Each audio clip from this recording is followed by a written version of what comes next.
বান্ধবী বলে আমি বলে রুটি বানাইতে পারি না। আমার যে কি মনে করে হয় আল্লাহ বাদে কেউ করতে পারবো না, হয় আমার পুরা একদম ইয়া মনে করে, মনে হয় আমি রুটি বানাইতে পারি না।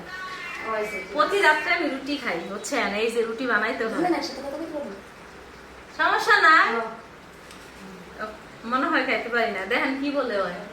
হাই গাইস, আপনারা সবাই কেমন আছেন? আমিও আপনাদের দোয়ায় ভালো আছি, আশা করি আপনারাও সবাই ভালো আছেন।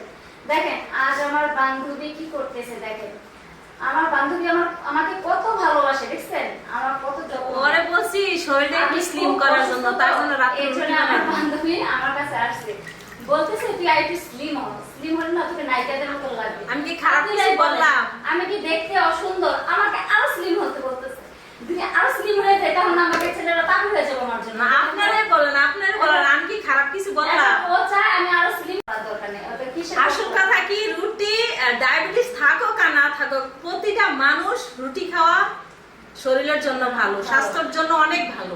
আমার কথা হলো স্বাস্থ্যের জন্য অনেক ভালো। ডায়াবেটিস থাকুক আর না থাকুক, রাত্রেবেলার খাবারটা রুটি খাওয়া অনেক পারফেক্ট, আমি এটা মনে করি। তার জন্য আমি তোমাকে ভালো পরামর্শ দিয়েছি, তুমি রুটি খাও। রাত্রে রুটি খেলে তোমার শরীরটা আরো ফিটনেসটা একদম ভালো থাকবে। যে কোনো ছেলে যদি তোমাকে দেখে ক্রাশ খেয়ে পড়ে যায়। তাই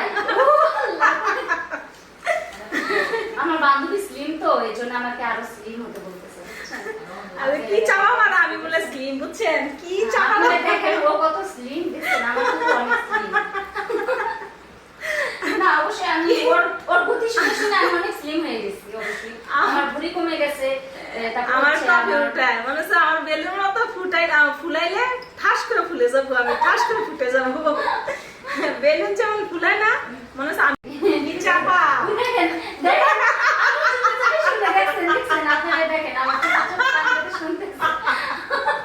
ওনার বদনাম বললাম নাকি, এটা শুনতেছে। দেখেন ভাই আমি বলছি কি শোন, আমি বলছি কি হয় প্রতি রাতে রুটি বানাইতে ওর বলে অলসতা লাগে।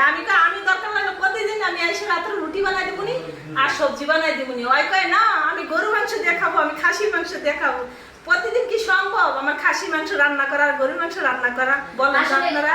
আসলে গাইস আসলে ব্যাপারটা হচ্ছে কি, ওর হাতের রান্না না আমার খুব ভালো লাগে, একদম আমার মায়ের মতো। আমার মায়ের হাতের রান্নাগুলো খুব এরকম লাগতো, এই জন্য আমি ওকে বলি যে তুই রান্না করে আমাকে খাওয়াবি। আসলে তোর রান্নাগুলো আমার মায়ের মতন খুব লাগে।